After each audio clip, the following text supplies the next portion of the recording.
Assalamualaikum warahmatullahi wabarakatuh. Selamat siang.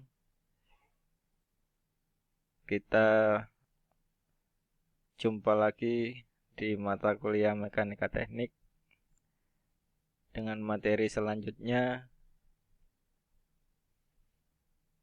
yaitu konstruksi balok cantilever. Sebelum UTS kita mempelajari konstruksi balok sederhana di atas dua tumpuan sederhana, yaitu tumpuan sendi dan roll. Kali ini kita akan membahas mengenai konstruksi balok cantilever, yaitu yang pertama dengan beban terpusat, di mana balok cantilevernya merupakan balok dengan satu tumpuan jepit atau fix. Kita lihat di sini ada balok A sampai dengan B dengan panjang L. Di A ada tumpuan jepit dan di B merupakan ujung bebas dengan beban terpusat P. Oke, yang pertama kita hitung sebelum menggambar bidang NDM adalah reaksi. Jadi reaksi vertikal di A, kemudian nanti ada reaksi horizontal di A dan reaksi momen di A.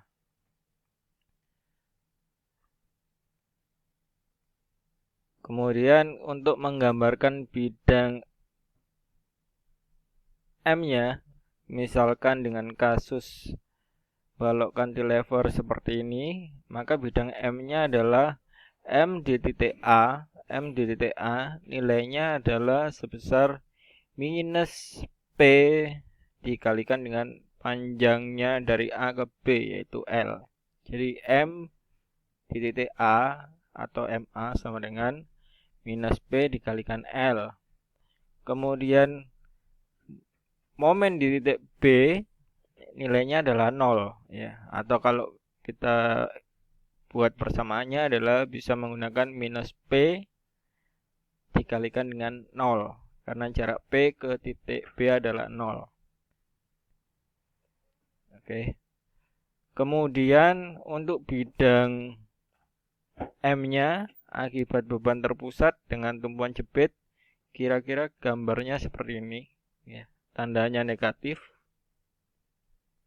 Karena kalau kita bayangkan di sini ada balok AB, tumpuan jepit di A, ada beban terpusat di ujung B, maka balok ini akan menghasilkan lengkung dengan parabola terbuka ke bawah ya, atau lengkungannya ke atas. Sesuai dengan perjanjian, maka tanda bidang momennya adalah negatif. Kalau lengkungnya terbuka ke atas, maka bidang momennya adalah positif. Kemudian lanjut ke bidang D, cara menggambarnya. Di A ini nilai DA-nya adalah sebesar RVA ya. Nilainya positif. Kemudian kita bergeser dari A sampai dengan B, tidak ada gaya lagi, gaya vertikal, sehingga digambarkan dengan garis mendatar. Baru di B, di sini ada gaya sebesar P, maka dia akan kembali ke titik 0 ya. Jadi pas di B itu nilainya sama dengan P, kemudian dia digambarkan kembali ke titik 0. Jadi dimulai dari A, nilainya sebesar FVA, dari titik 0 naik ke atas.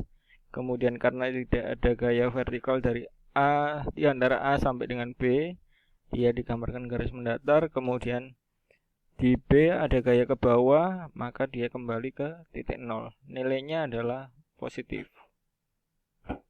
Kenapa positif? Anda bisa lihat materi sebelumnya. Kalau ada balok di sebelah kiri ada gaya vertikal ke atas, di sebelah kanan ada gaya vertikal ke bawah, maka nilainya adalah positif. Kemudian di pembahasan ini kebetulan tidak ada bidang N-nya atau bidang N-nya nilainya 0 karena di balok ini dari A sampai dengan B tidak ada gaya horizontal. Oke, kita masuk ke contoh soal. Di sini kita perhitungannya mulai dari mencari reaksi. Contoh soalnya adalah ada sebuah konstruksi balok cantilever dari A sampai dengan B dengan tumpuan jepit di A. Kita diminta untuk menghitung dan menghitung reaksinya dan menggambar bidang NDM-nya. Oke, di sini di ujung B ada beban miring sebesar P sama dengan 1,5 ton dengan sudut kemiringan 30 derajat. Sehingga yang pertama harus kita lakukan adalah menguraikan gaya P, yaitu menjadi P vertikal atau bisa juga ditulis dengan PY, dan P horizontal atau bisa juga ditulis dengan PX, di mana nilai PV atau PY sama dengan P dikalikan sin 30. Nilainya adalah 0,866025 ton. Kemudian PH, P horizontal atau PX, nilainya sama dengan P dikalikan cos 30, hasilnya adalah 1,732051 ton. Oke, setelah kita menguraikan gaya-gaya P, beban terpusat miring, maka kita menghitung reaksi vertikalnya. Dimulai dengan menghitung reaksi vertikal dengan persamaan sigma V sama dengan 0 atau gaya vertikal jumlahnya harus sama dengan 0. Kita hitung mulai dari titik A paling kiri. RVA kita misalkan ke atas, kita beri tanda positif RVA, kemudian minus P dikalikan sin 30. Ini adalah PV atau PY. Jadi RVA ke atas, kita misalkan ke atas, kita beri tanda positif, kemudian P sin 30 ke bawah, kita beri tanda negatif. Sehingga RVA minus P dikalikan sin 30. Kemudian didapatkan nilai RVA-nya sama dengan P dikalikan sin 30 sebesar 0,866025 ton. Arahnya ke atas. Kenapa arahnya ke atas? Hasil perhitungannya di sini adalah positif, maka permisalan di awal tadi kita misalkan ke atas adalah benar ya, sehingga RVA-nya arahnya ke atas. Kemudian kita menghitung reaksi horizontal dengan persamaan sigma H sama dengan 0 ya, sigma H sama dengan 0. RHA kita misalkan RHA kita misalkan ke kanan, kita beri tanda positif. Kemudian di sini ada PX ya. Ada PX atau senilai dengan PH sama dengan P cos 30 ya. PH, maka di sini RHA-nya kita misalkan ke kiri. RHA-nya kita misalkan ke kiri, kemudian ada P cos 30 ke kanan, maka nilainya negatif ya. Jadi RHA ke kiri kita misalkan positif, kemudian P cos 30 ke kanan karena berlawanan arah dengan RHA, jadi kita minus ya. Jadi RHA minus P cos 30 sama dengan 0, sehingga didapat RHA-nya adalah positif 1,73205. Tandanya ke kiri, arahnya ke kiri ya. Kemudian karena ini tumpuan jepit, maka dia punya satu reaksi lagi yang harus dicari, yaitu reaksi momen ya, atau di sini kita menghitung, kita simbolkan dengan MA ya, momen di titik A. Kita hitung dengan persamaan sigma momen di A sama dengan 0 atau jumlah momen di titik A sama dengan 0. Maka nilai momen A-nya atau reaksi momen di titik A-nya sama dengan MA dikurangi P dikalikan sin 30 dikali panjangnya dari B ke A. Itu sebesar L, atau di sini panjangnya total adalah 4 meter. Sehingga diperoleh reaksi momen di A atau MA sama dengan plus 3,4641 ton meter. Arahnya berlawanan dengan jarum jam. Arahnya berlawanan dengan jarum jam, ya. Oke. Kenapa arahnya berlawanan dengan jarum jam? Karena kalau kita lihat di soal ini, P sin 30 ke titik A itu arahnya searah jarum jam. Maka reaksi momennya harus berlawanan arah, yaitu berlawanan arah jarum jam. Sehingga di MA-nya nilainya 3,4641 ton meter berlawanan arah jarum jam. Kemudian kita menggambar bidang N-nya setelah menghitung semua reaksinya. Kita menggambar bidang N. Di sini NA sampai dengan B itu hanya akibat dari reaksi horizontal di tumbuhan A, yaitu sebesar 1,73205. Di sini gaya horizontalnya adalah menarik batang, yaitu P cos 30 ke kanan dan RHA ke kiri, sehingga arahnya keluar atau menarik batang, sehingga bidang N-nya bernilai positif. Kalau digambarkan kira-kira seperti ini, ya. Bidang N positif, nilainya 1,73201.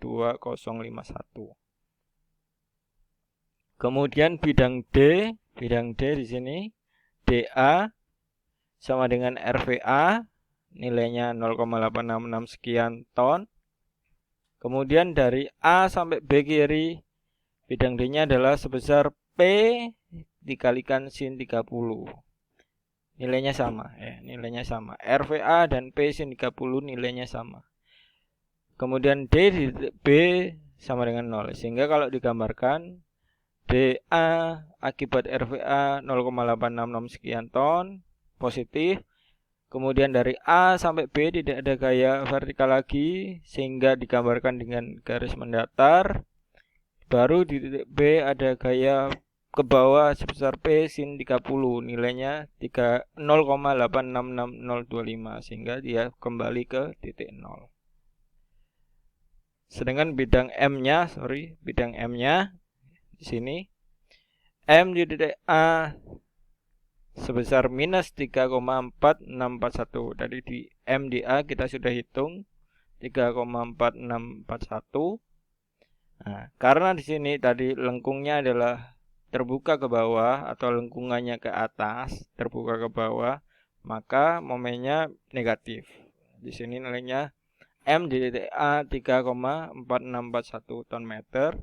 Kemudian M di titik B bisa kita hitung dari kanan atau dari kiri, ya. Kalau kita hitung dari kanan, maka nilainya dengan persamaan min P dikalikan sin 30 dikalikan 0. Nilainya 0. Atau kalau dihitung dari kiri, min MA ditambah RVA dikalikan 4. Jadi minus 3,4641 ditambah RVA 0,866 sekian dikalikan 4. Hasilnya juga sama dengan 0. Kalau bisa ditarik kesimpulan, ujung bebas, kalau di ujung bebasnya tidak ada tempuhan, itu nilai M-nya sama dengan 0. Kemudian kita gambarkan bidang M-nya. M di titik A sebesar minus 3,464 sekian ton meter, negatif tandanya. Kemudian M di titik B nilainya 0, maka kita tarik garisnya, garis miring, sehingga bidang M-nya sudah tergambar. Oke, sekian dulu untuk konstruksi balok cantilever dengan beban terpusat. Kita akan lanjutkan di seksi berikutnya dengan materi konstruksi balok cantilever akibat beban merata. Sekian, terima kasih. Assalamualaikum warahmatullahi wabarakatuh.